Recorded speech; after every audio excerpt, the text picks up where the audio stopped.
believe it. Look what they got. Unbelievable, those neighbors. Telling you. Oh my, I'm sorry, that was embarrassing. You caught me spying on my neighbors. My friends, I once met a sales rep. He told me, do you know how I make the most sales in my whole region? It's very simple. I knock on the door, and the first thing I say when they open the door is, oh my gosh, did you see what your neighbor, Mr. Cohen, got? It always works. My friends, in this week's Torah portion, we are introduced to a verse that we say every morning in the daily prayers.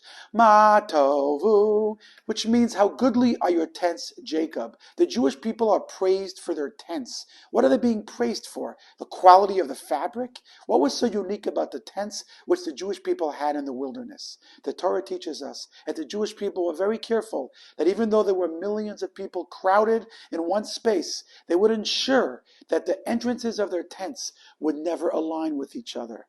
Don't stick your nose in your neighbor's tent. There's a very powerful message here. The message is, be you. Unfortunately, so many of us struggle so much because we like to define ourselves based on the people next door.